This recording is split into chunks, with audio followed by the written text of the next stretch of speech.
Hey, welcome to The Explainer. You've seen the images, right? This futuristic metropolis of glass and steel, a city that practically screams 21st century, just brought to a complete halt.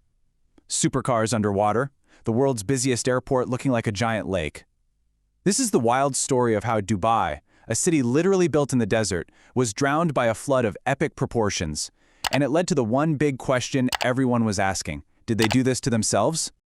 Okay, so first, let's just try and wrap our heads around the sheer scale of what went down on April 16th, because this wasn't just a bit of heavy rain. This was a history-making, city-stopping event. I mean, to put this in perspective, they've been keeping weather records in the UAE since 1949. That's 75 years of data. And in all that time, they have never ever seen anything like this. This storm didn't just break the records, it absolutely shattered them. So, get this. The city got slammed with 142 millimeters of rain. That's over 5.5 inches.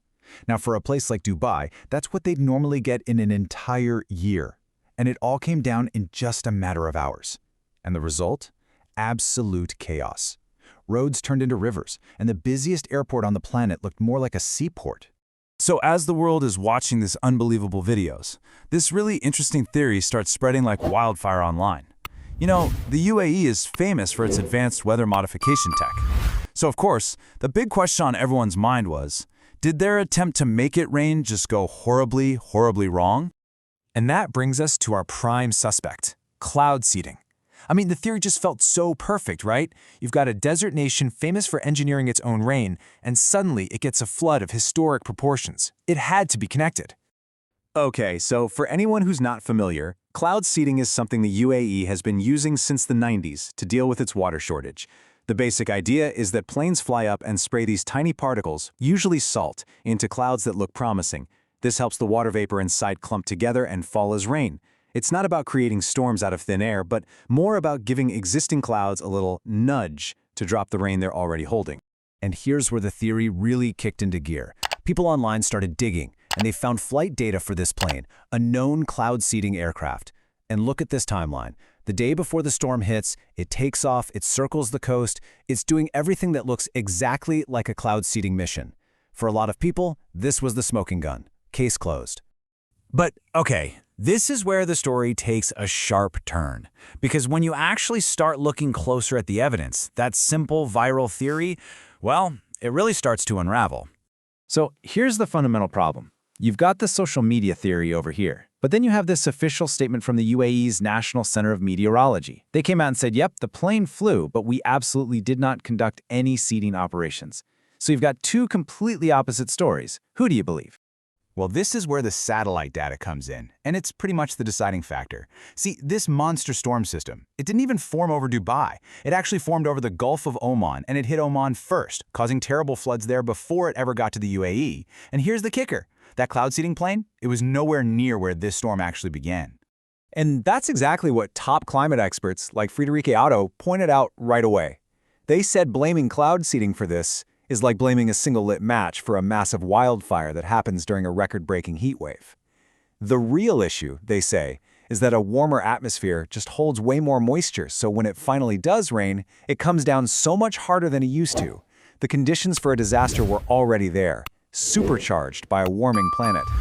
So if it wasn't some tech gone wrong experiment, what really caused this mess? Well, the truth is, it was a perfect storm, and I mean that in more ways than one. It was this powerful collision between our changing climate and a very specific, very modern city. You can think of it like a 1-2 punch. First, you've got this massive, supercharged storm rolling in. And second, that storm slams into a city that was, frankly, just not built to handle it. I mean, Dubai's an engineering marvel, for sure, but it was built for the sun, not for a flood. A huge part of the problem comes down to how the city itself is actually designed. See, Dubai was built on sand, which is actually great at soaking up water. But now almost all that sand is covered in concrete and asphalt, which, of course, can't absorb a single drop. The city's drainage systems were designed for a desert, not a deluge, so they were overwhelmed almost instantly. And then as the water rose, it just picked up trash and debris, which then clogged the few drains they had, making everything so much worse.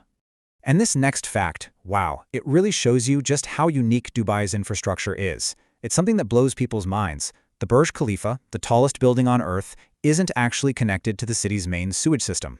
Nope. All of its waste gets collected in tanks, and then trucks literally have to haul it away every single day. It's just a wild example of how the city's infrastructure has been playing catch-up with its own incredible growth.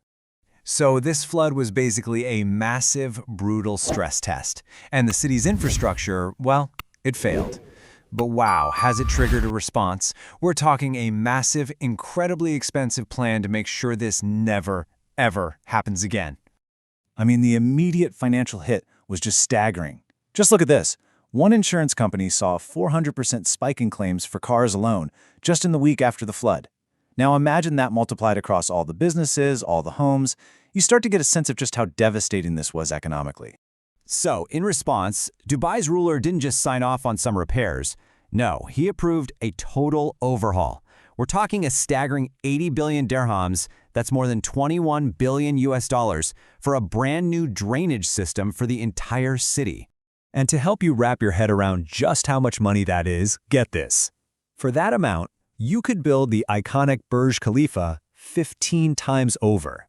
That is the insane scale of the investment they're making to protect the city from a climate that, let's be honest, has already changed.